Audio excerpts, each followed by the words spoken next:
Bismillah, Assalamualaikum warahmatullahi wabarakatuh. Salam sejahtera untuk kita semua. Adik-adikku sekalian, saya Andi Sudimas Sulaiman, Gubernur Sulawesi Selatan, mengucapkan selamat datang dalam program Smart School Dinas Pendidikan Provinsi Sulawesi Selatan. Hari ini adik-adik sekalian akan mengikuti pembelajaran hybrid dalam program Smart School.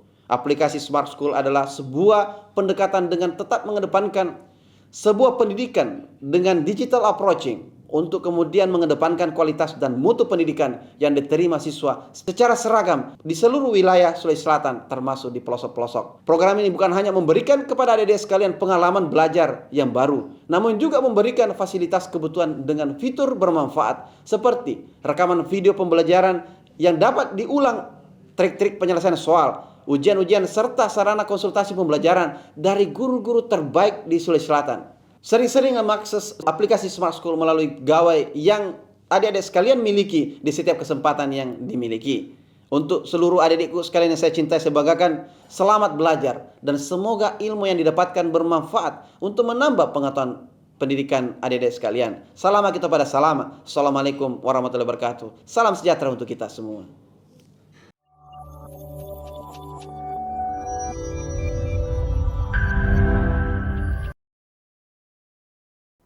Bismillahirrahmanirrahim. Assalamualaikum warahmatullahi wabarakatuh. Kita bertemu lagi dalam mata pelajaran ekonomi bersama saya Kasmawati, SPD MM.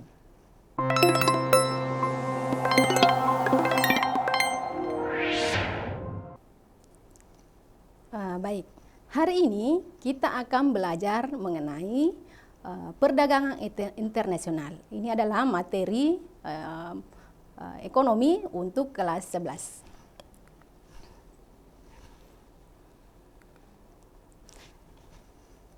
Nah, jika melihat gambar-gambar ini, pertanyaan yang muncul, adakah barang yang kita gunakan saat ini yang merupakan buatan luar negeri? Ya, baik mobil, HP, laptop, ataupun misalnya barang-barang yang lain.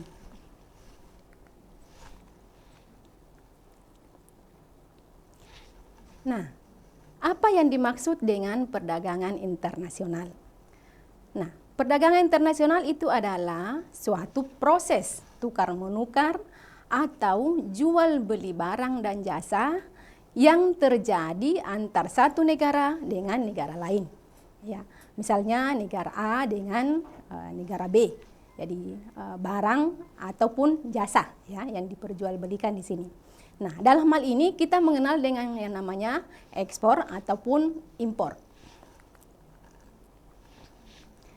Mengapa melakukan perdagangan internasional? Jadi pertanyaannya, mengapa suatu negara melakukan perdagangan internasional? Intinya adalah untuk memenuhi kebutuhan yang begitu banyak. Ya. Nah, kita bisa melihat manfaat dari perdagangan internasional. Yang pertama, memperoleh sejumlah barang yang dibutuhkan. Yang kedua, mendapatkan harga yang lebih murah daripada barang tersebut diproduksi sendiri. Kemudian yang ketiga, melaksanakan kegiatan ekspor dan impor. Kemudian menambah devisa negara dan hasil ekspor. Kemudian melakukan alih teknologi dari negara lain. Kemudian mempercepat pertumbuhan dan pembangunan ekonomi.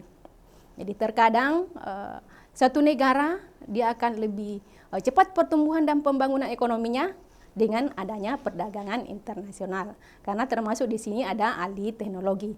Jadi teknologi suatu negara bisa sangat maju akibat adanya perdagangan internasional. Kemudian manfaat yang lainnya itu memperoleh barang yang tidak dapat diproduksi dalam negeri. Jadi terkadang suatu negara tidak memproduksi barang yang sering dibutuhkan. Nah, manfaat perdagangan internasional di sini adalah salah satunya kita bisa memperoleh barang yang tidak dapat diproduksi dalam negara kita. Kemudian memperoleh keuntungan dari spesialisasi. Jadi kalau suatu negara melakukan spesialisasi, maka kualitas dari produknya akan lebih bagus biasanya. Kemudian memperluas pasar. Kemudian transfer teknologi modern. Nah, apa yang mendasari atau apa yang mendorong terjadinya perdagangan internasional? Ya. Kita bisa lihat yang pertama penguasaan iptek. Kemudian yang kedua ada perbedaan kekayaan dan sumber daya alam. Jadi ya, ada perbedaan kekayaan dan sumber daya alam antar satu negara dengan negara lain. Kemudian termasuk perbedaan selera. Ya, karena perbedaan selera sehingga bisa mendorong terjadinya perdagangan internasional. Termasuk perbedaan iklim. Ya, perbedaan iklim ini juga bisa mendorong terjadinya perdagangan internasional.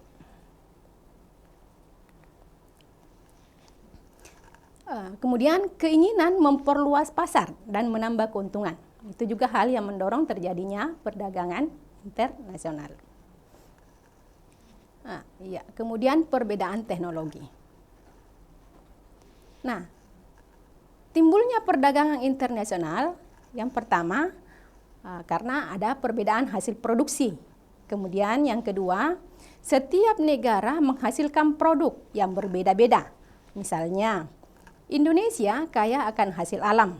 Namun, misalnya di Jepang ataupun Cina itu banyak menghasilkan barang-barang elektronik.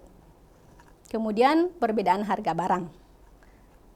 Dan adanya keinginan untuk meningkatkan produktivitas. Kemudian perbedaan jumlah penduduk. Nah, itu juga bisa menimbulkan terjadinya perdagangan internasional.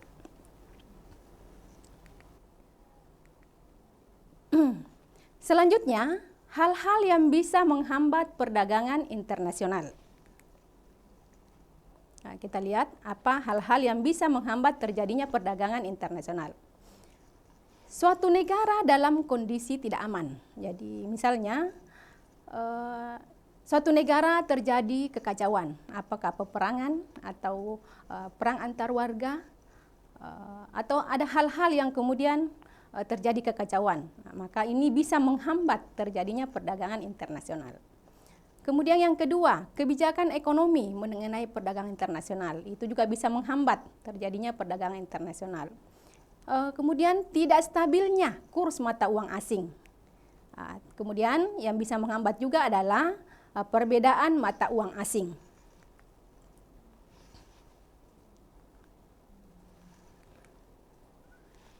Ya, selanjutnya kita akan melihat bagaimana teori perdagangan internasional. Yang pertama, absolute advantage atau keunggulan mutlak atau keunggulan absolut. Ini dikemukakan oleh Adam Smith. Nah, suatu negara dikatakan memiliki keunggulan mutlak atas barang tertentu apabila negara tersebut mampu memproduksinya dengan biaya lebih murah dibandingkan negara lain. Yang kedua, ini mendasarkan pada variabel real, bukan moneter, sehingga dikenal dengan nama teori murni perdagangan internasional. Kemudian ketiga, teori murni memusatkan perhatiannya pada variabel real. Misalnya, nilai suatu barang diukur dengan banyaknya tenaga kerja yang dipergunakan untuk menghasilkan barang. Kita lihat contohnya. Ini contoh dari teori keunggulan mutlak. Misalnya kebutuhan tenaga kerja untuk menghasilkan produk per unit. Misalnya Amerika dalam menghasilkan gandum itu dibutuhkan tenaga kerja 8, sementara di Inggris butuh tenaga kerja 10. Sementara untuk jenis produk pakaian, Amerika membutuhkan tenaga kerja 4, sementara Inggris dia hanya butuh tenaga kerja 2. Nah, kita bisa melihat di sini bahwa Amerika itu lebih efisien dalam memproduksi gandum karena tenaga kerja yang dibutuhkan itu lebih rendah dibanding Inggris. Jadi Amerika di sini memiliki absolute advantage ya dalam memproduksi gandum. Jadi Amerika lebih unggul ya. Dia memiliki keunggulan mutlak di sini dalam memproduksi gandum. Untuk Inggris, dia lebih efisien dalam memproduksi pakaian.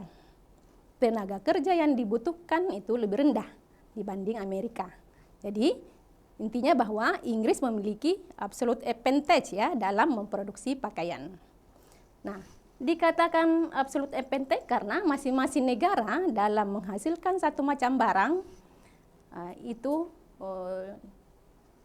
dengan biaya itu diukur dengan unit tenaga kerjanya, ya, yang secara absolut itu lebih rendah dari negara lain. Jadi ini yang dimaksud dengan keunggulan mutlak. Nah, teori perdagangan yang kedua yaitu comparative advantage atau keunggulan komparatif. Ini dikemukakan oleh John Stuart Mill.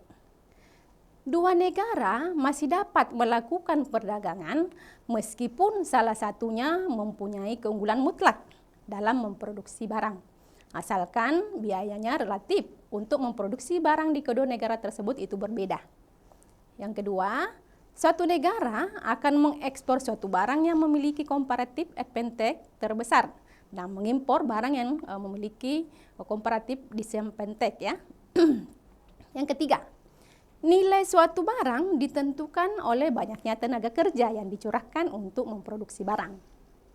Makin banyak tenaga kerja yang dicurahkan untuk memproduksi suatu barang, maka akan makin mahal barang tersebut. Oke, kita lihat contohnya.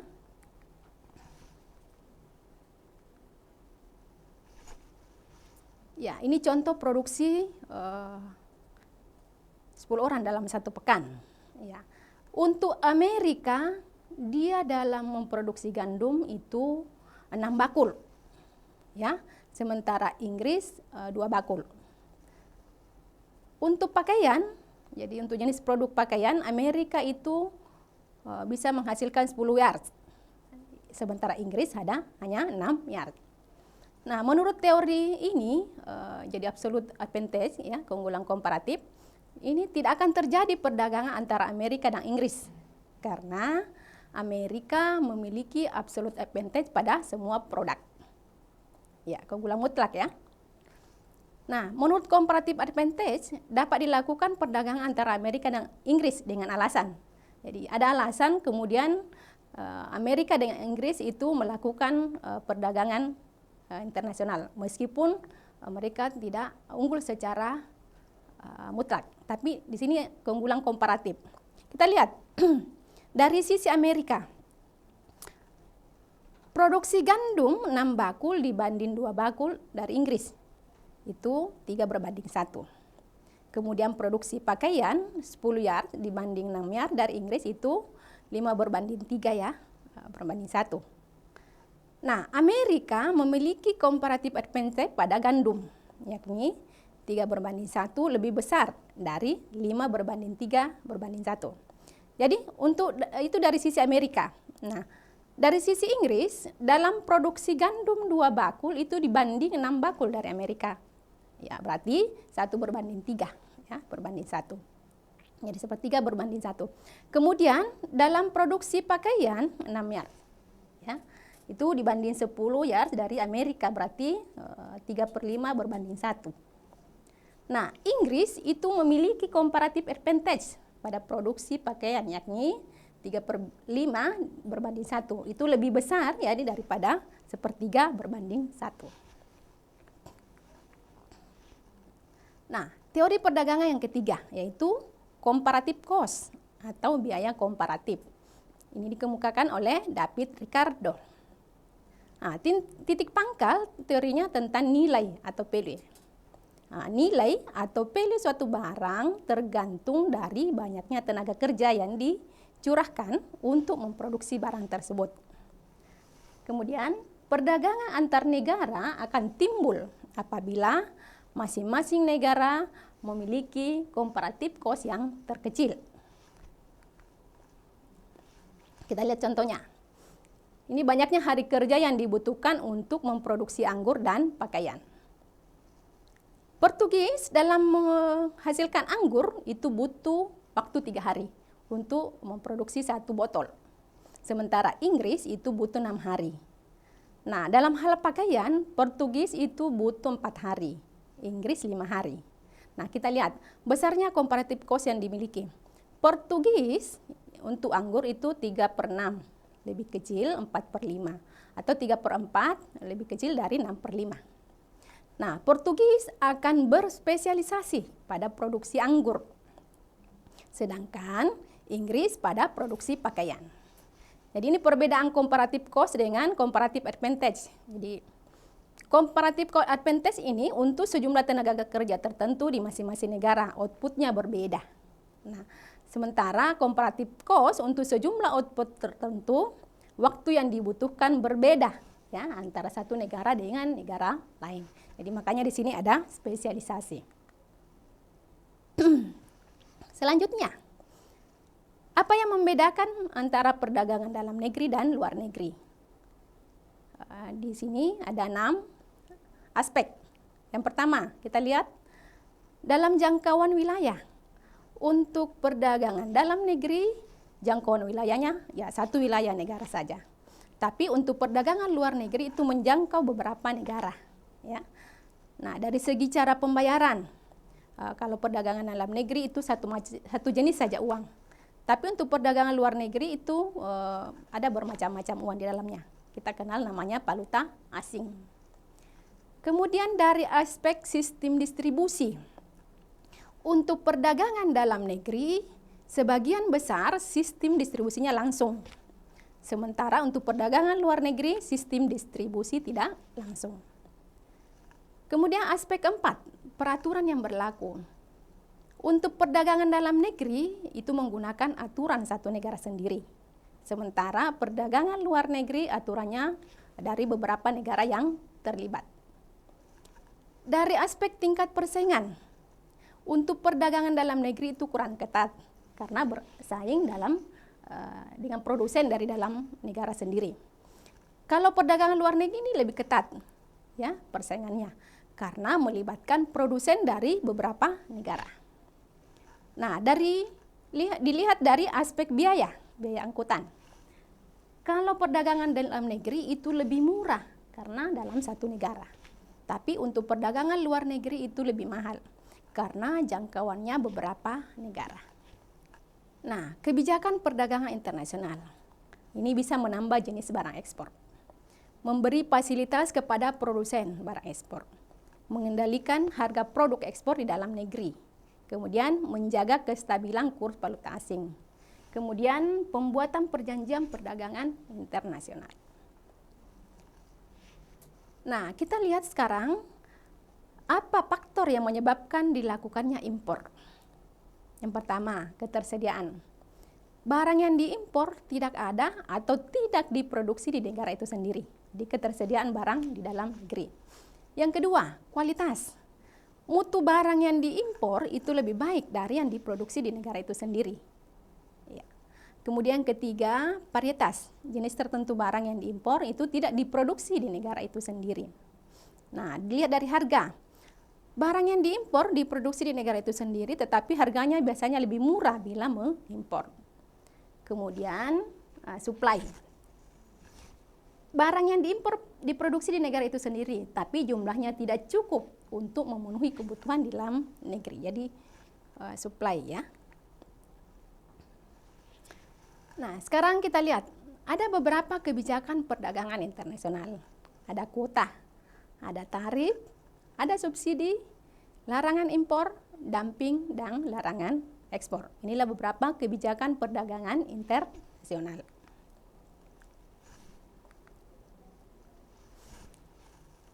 Nah, sekarang kita melihat dampak perdagangan internasional. Ada dua, yaitu dampak positif dan dampak negatif. Kita lihat dampak positifnya dulu.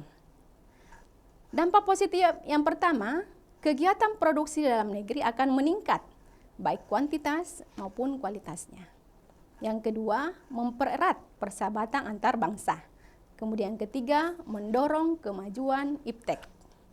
Kemudian, sumber pemasukan kas negara.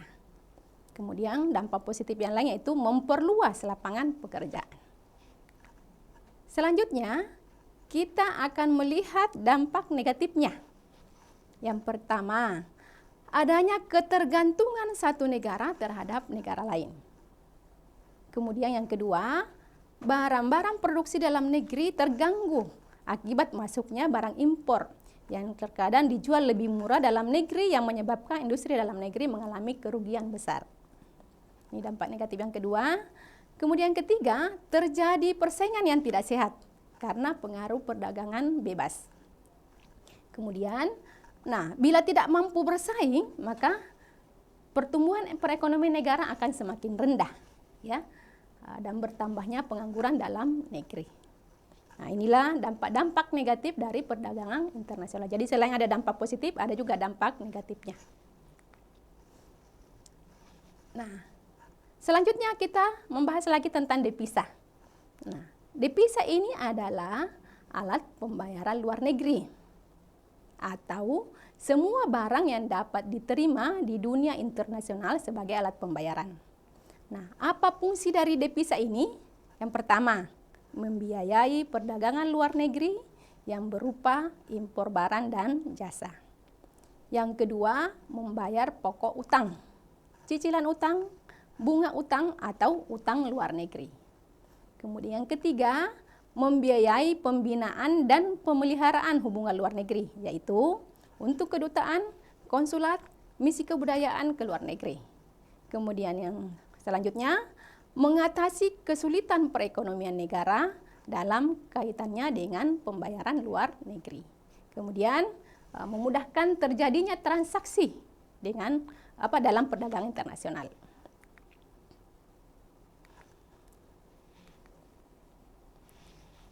Nah, sumber devisa itu dari mana saja? Kita lihat yang pertama, ekspor barang, penerimaan jasa, penerimaan dari turis mancanegara, pinjaman luar negeri, bantuan luar negeri, termasuk pungutan biaya masuk. Ini penggunaan devisa harus selalu dalam pengawasan agar tidak terjadi pemborosan dan pemasukan selalu meningkat. Nah, untuk itu di Indonesia didirikan namanya Biro Lalu Lintas Devisa, disingkat BLLD. Apa tugasnya? Yaitu yang pertama, mengawasi penggunaan devisa. Yang kedua, berusaha menambah pemasukan devisa. Lanjut, kita bahas tentang valuta asing. Nah, valuta asing ini adalah merupakan mata uang asing yang dapat digunakan dalam perdagangan internasional. Nah, oleh sebab itu muncullah tempat atau lembaga yang berfungsi untuk memperdagangkan berbagai jenis mata uang asing. Nah, ini yang dimaksud dengan bursa valuta asing. Kemudian ada juga lembaga yang mengkhususkan kegiatannya dalam perdagangan mata uang asing. Ini yang dimaksud dengan money changer. Nah, sekarang kita lihat ini total ekspor Indonesia di tahun 2015-2020. Ya. Kita lihat di tahun 2015 ya 150.393,30. Kemudian di tahun 2016 itu terjadi penurunan 144.489,70. Di tahun 2017 meningkat ya 168.828,20. Kemudian di tahun 2018 itu terjadi peningkatan ya 180.012,70. Kemudian di tahun 2019 agak menurun 167.497 ya. Kemudian di tahun 2020 untuk Mei itu ya karena mungkin baru Mei ya datanya sampai di Mei 2020 itu baru 64.457,80. Ya, nanti Anda bisa lihat lagi untuk data terbaru ya. Ya. Oke. Ini total impor Indonesia di 2015-2020.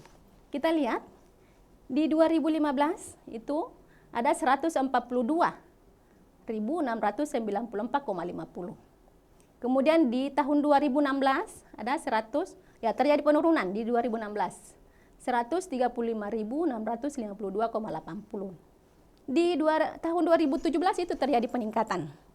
Sampai 2018 juga terjadi peningkatan. Di tahun 2019 terjadi lagi penurunan. Nah, untuk Mei, baru Mei 2020 itu sebesar 60.146,30. Ya, kita lihat ya bagaimana perkembangan dari total impor di tahun 2015 sampai 2020. Nah, ini nilai ekspor di periode 2019 ya, berdasarkan kelompok KLBI. Ya. Ini yang biru industri kendaraan bermotor, trailer dan semi trailer. Ya, ini 2.228 juta US dollar. Kemudian yang merah itu industri logam dasar. Merah ya. Itu 4.915 juta US dollar. Kemudian yang hijau, industri alat angkutan lainnya itu 700 juta US dollar. Kemudian yang ungu, industri komputer, barang, elektronik, dan optik. Itu sebesar 686 juta US dollar. Nah, sekarang kita lihat ekspor non-migas Indonesia menurut negara tujuan utama. Ini dalam miliar US dollar. Di tahun 2018 yang tertinggi adalah RRC.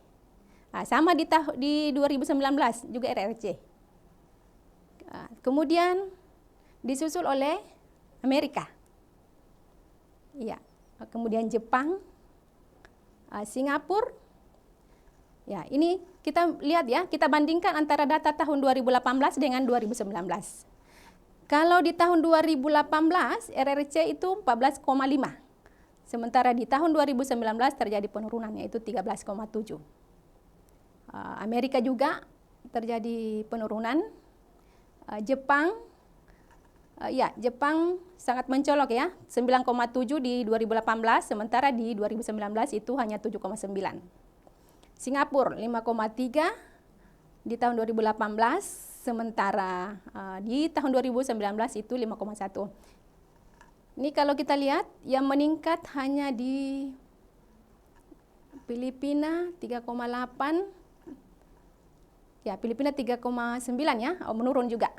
Kemudian Thailand menurun juga. Kemudian yang meningkat itu Vietnam. Dari 2,3 menjadi 2,8 ya, sedikit. Kemudian untuk Belanda itu terjadi penurunan di tahun 2019. Lanjut kita lihat impor non migas Indonesia dari negara tujuan utama ekspor. Yang biru ini tahun 2018, yang merah itu 2019. Ya, untuk RRC ya 24,8 di tahun 2018, sementara di tahun 2019 itu 24,7 ya, menurun 1 poin. Ya, Jepang terjadi penurunan juga, Thailand juga begitu. Ya. Rata-rata terjadi penurunan ya. Untuk di tahun 2019. Kemudian ekspor non migas Indonesia dengan ASEAN. Yang biru ini 2018, yang merah 2019. Ya. Ya, saya lihat ini bahwa terjadi penurunan ya. Rata-rata di setiap negara itu terjadi penurunan ekspor non migas Indonesia. Kemudian impor non migas Indonesia dengan ASEAN. Ya, ini sama. Dibanding 2018 dengan tahun 2019 ini ada penurunan. Ya. Kemudian impor non migas berdasarkan komoditas. Ya, kita lihat yang biru itu mesin pesawat mekanik itu 15,21. Kemudian plastik dan barang dari plastik ya, warna ungu 5,16. Kemudian aluminium yang biru 1,26. Kemudian kendaraan bermotor 0,4 dan seterusnya ya. Yang hijau 5,67 itu adalah besi dan baja. Ya. Kemudian ini impor non migas berdasarkan komoditas, ini dalam miliar di tahun 2019 ya. Kita lihat yang biru mesin pesawat mekanik itu 15,22. Kemudian yang hijau besi dan baja 5,83. Yang merah itu mesin ya. Mesin peralatan listrik 10,92. Ya, ini datanya kita bisa lihat ya. Kemudian ekspor Indonesia menurut sektor. Ini Januari sampai Juni 2020. Untuk yang hijau itu industri pengolahan, itu sebesar 80%. Kemudian pertambangan itu 13% warna ungu. Kemudian migas yang biru 5%, pertanian 2%. Jadi pertanian singkat sedikit ya, 2%. Nah, selanjutnya kita lihat pangsa pasar ekspor non migas. Ini Januari sampai Juni 2020. RRC yang tertinggi ya 12,83, disusul oleh Amerika, Jepang, India sampai Italia. Italia hanya 0,89. Ya. Ya. Sekarang kita lihat ada 10 data di sini ya. Ada 10 jenis barang ekspor sebagai komoditas utama. Yang pertama, tekstil dan produk tekstil. Kita singkat dengan TPT. Nah, negara tujuannya ada Amerika, Jepang, RRC, Korea, Turki, Jerman, Uni Emirat Arab, Brasil, Inggris, dan Belgia. Nah, untuk industri tekstil dan produk tekstil ini menyumbang devisa negara sebesar 11,8 miliar USD, ya, dolar. Kemudian produk kedua,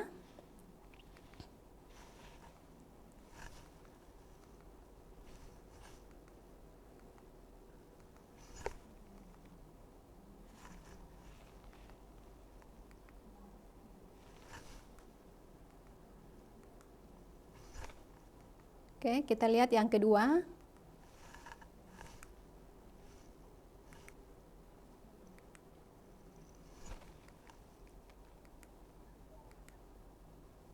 Jadi yang pertama ini tekstil dan produk tekstil, kemudian yang kedua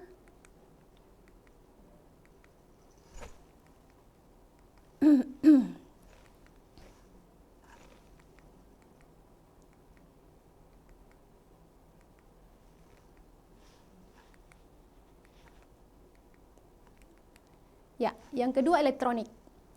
Nah, untuk elektronik ini itu menyumbang devisa negara sebesar 7,8 miliar. Ya, negara tujuannya ada Singapura, Amerika, Jepang, Hong Kong, Jerman, Belanda, RRC, Thailand, Malaysia, dan Korea. Ya. Kemudian yang ketiga, karet dan produksi karet. Ya, ini karet dan produksi karet menyumbang devisa negara sebesar 6,38 miliar US dollar. Negara tujuannya ada Amerika, RRC, Jepang, India, Korea Selatan, kemudian Jerman, Brasil, Kanada, Turki, dan Malaysia. Kemudian kita lihat yang keempat ada sawit. Ya, untuk sawit, ya, industri minyak sawit ini menyumbang devisa negara sebesar 20 US dollar. Ya. Kemudian negara tujuannya itu ada RRC, India, Pakistan, Spanyol, Bangladesh, Mesir, Belanda, Italia, dan Amerika serta Malaysia. Kemudian produk yang kelima yaitu produksi hasil hutan. Ya. Nah, ini untuk produksi hasil hutan menyumbang devisa negara sebesar 11,64 US dolar ya. Negara tujuannya ada RRC, Jepang, Amerika, Korea Selatan, India, Australia, Malaysia, Taiwan, Inggris, dan Belanda. Kemudian yang keenam ada alas kaki, ya, kita lihat sepatu-sepatu. Ini industri alas kaki menyumbang devisa negara sebesar 3 US dollar, ya, 3 miliar US dollar. Negara tujuannya Amerika, RRC, Belgia, Jepang, Jerman, Inggris, Belanda, Korea Selatan, Italia, dan Meksiko. Kemudian yang ketujuh ada otomotif, ya. Untuk ekspor otomotif ini menyumbang devisa negara sebesar 18,6 miliar US dollar. Negara tujuannya ada Filipina, Thailand, Jepang, Saudi Arabia, Vietnam, Malaysia, Meksiko, Singapura, Pakistan, dan Brasil. Ya, udang. Kedelapan udang. Ekspor udang menyumbang devisa negara sebesar 1,78 miliar US dollar. Negara tujuannya ada Amerika, Jepang, RRC, Vietnam, Hong Kong, Malaysia, Inggris, Taiwan, Singapura, dan Kanada. Kemudian yang kesembilan ada kakao, negara tujuannya Amerika, Malaysia, Belanda, RRC, Kanada, Estonia, Australia, Jerman, India, dan Jepang. Nah, produksi kakao ini menyumbang devisa negara sebesar 402,65 juta US dollar. Terakhir kopi. Nah, kopi ini ekspor kopi menyumbang devisa negara sebesar 259,5 juta US dollar. Nah, negara tujuannya Amerika, Jerman, Malaysia, Jepang, Italia, Rusia, Mesir, Inggris, RRC, dan Aljazair. Oke, sampai di sini silakan kalau ada yang mau ditanyakan. Ini ada latihan soal. Ya, oke. Nah, soal yang pertama, praktik kebijakan perdagangan internasional dengan menentukan harga lebih rendah dari harga domestik. Nah, ini disebut dengan praktik apa? Ya, kita lihat siapa yang bergabung dengan kita pada pembelajaran hari ini. Boleh raise hand atau di chat room. Ya. Kalau raise hand bisa dibukakan suaranya supaya bisa kedengaran. Kita lihat sekolah-sekolah apa saja yang sudah bergabung.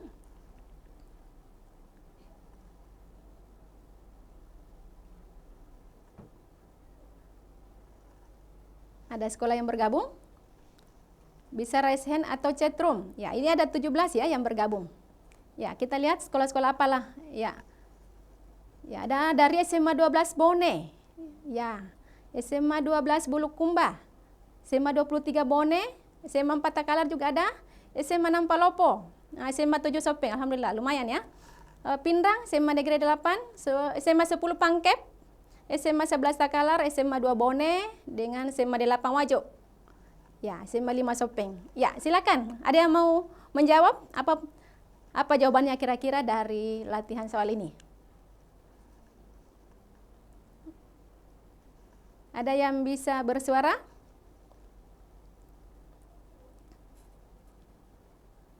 Ya, boleh di chat room jawabannya. Ini mudah-mudahan nanti bisa interaktif ya, supaya kita tahu kira-kira ini materi bisa didengar dengan baik atau bagaimana. Boleh juga menyampaikan pertanyaan, ya, kita diskusi. Nah, melihat soal ini, ya, jadi praktik kebijakan perdagangan internasional dengan menentukan harga lebih rendah dari harga domestik. Nah, ini disebut dengan praktek. Jawabannya adalah, adakah yang menjawab? Tidak ada ya? Ya, jawabannya adalah dumping. Ya, betul, dumping ya. Jadi, dumping adalah menjual barang di luar negeri itu lebih murah daripada di negara sendiri. Ya. Kemudian soal kedua, pemerintah Indonesia menetapkan kebijakan larangan ekspor untuk bahan baku tertentu.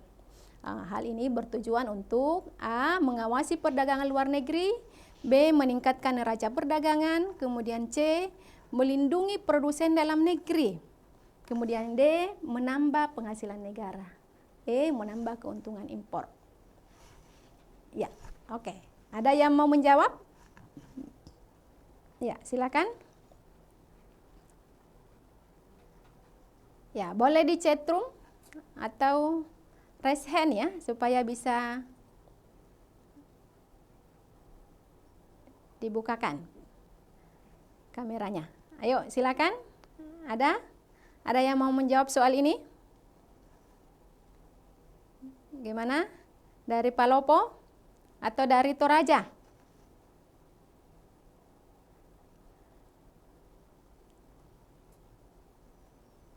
Ya, ini tidak ada yang buka kamera ya? Ya, ini mudah-mudahan kedengaran suaranya ya, jangan sampai tidak kedengaran suaranya. Nah, kalau tidak kedengaran suaranya berarti nanti bisa lihat tayangan ulangnya ya di LMS Smart School. Ya, baik.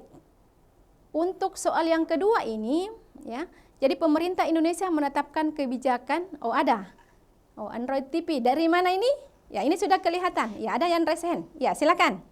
Dari mana? SMA mana? Ayo, oke. Dari sekolah mana ini?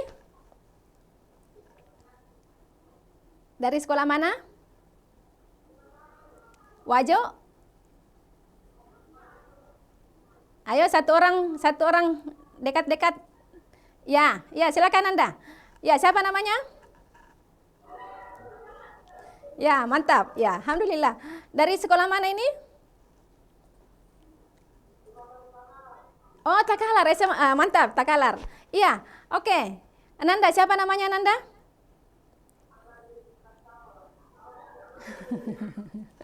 Ya, oke. Ya, meskipun tidak terlalu jelas ya, tapi alhamdulillah bisa bersuara. Ini kalian kelas 11 ya? Ah, kelas 11. 11 IPS atau MIPA? IPS. IPS ya? Ah, mantap. Ya, oke, silakan. Kalau sebelum menjawab, boleh saya tanya, sekarang pelajarannya yang dipelajari apa? Materi ekonominya. Ayo, materi ekonomi yang dipelajari di kelas. Materi yang dipelajari di kelasmu? Materi apa, Nak? Sama materinya perdagangan internasional?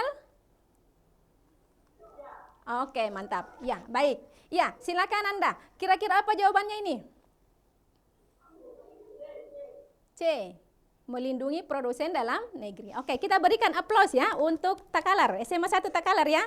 Terima kasih Nanda sudah bergabung. Iya, oke. Ya, mudah-mudahan ada dari sekolah lain yang bisa kita dengar suaranya. Boleh raise hand supaya bisa dibukakan seperti SMA Negeri 1 Takalar ini. Adakah lagi yang raise hand? Ya, oke, baik. Jadi untuk soal yang kedua ini, pemerintah Indonesia menetapkan kebijakan larangan ekspor untuk bahan baku tertentu. Hal ini bertujuan untuk, ya betul ya, melindungi produsen dalam negeri. Oke, terima kasih ya karena sudah bergabung. Kita lihat adakah yang bertanya di chatroom? Atau ada yang, oh dari SMA 12 Bone? Iya, mantap, SMA 12 Bone. Bisa kedengaran suaranya Ibu? Wah, bisa ya. Oke, dibuka speakernya supaya kedengaran. Ayo, SMA 12 Bone. Sudah kelihatan? Ya, ayo. Satu orang maju. Wah, ada ibu gurunya ini. Ayo, SMA 12 Bone, maju satu orang siswanya. Ayo, bisa kedengaran suaranya? Dibuka speakernya, Bu. Ya, ayo satu orang maju. Siswa. Boleh putra, boleh putri.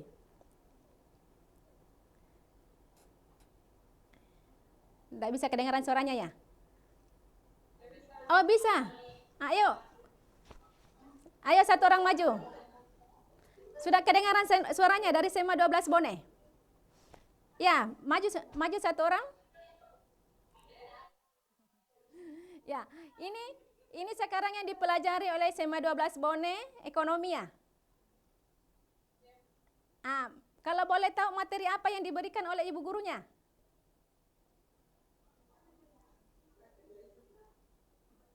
Materi apa yang diajarkan? Oh, perdagangan, ya, berarti sudah cocok ya? Sudah cocok materi perdagangan internasional. Oke, bagaimana bisa sampaikan ke Ibu? Kira-kira tadi yang materi disampaikan bisa dipahami dengan jelas? Alhamdulillah. Oke, baik. Terima kasih. Terima kasih banyak ya dari SMA 12 Bone. Ini jawabannya untuk soal ini? Mau menjawab? Oh, C jawabannya. Ya, oke, baik. Terima kasih banyak ya dari Bone. Ya, mantap ibu gurunya. Masya Allah. Ya, alhamdulillah. Baik, jadi untuk soal terakhir ini cocok ya. Jadi dari Bone juga, SMA 12 Bone juga sudah menjawab. Jawabannya adalah C, melindungi produsen dalam negeri. Ya, terima kasih semua sudah bergabung. Mudah-mudahan ya yang kita bahas hari ini itu bermanfaat untuk kita semua. Terus belajar, kita menjadi generasi smart, berkarakter cerdas. Mudah-mudahan ada manfaatnya. Terima kasih. Mohon maaf atas segala kekurangan. Saya Kasmawati dengan mata pelajaran ekonomi hari ini. Terima kasih. Assalamualaikum warahmatullahi wabarakatuh.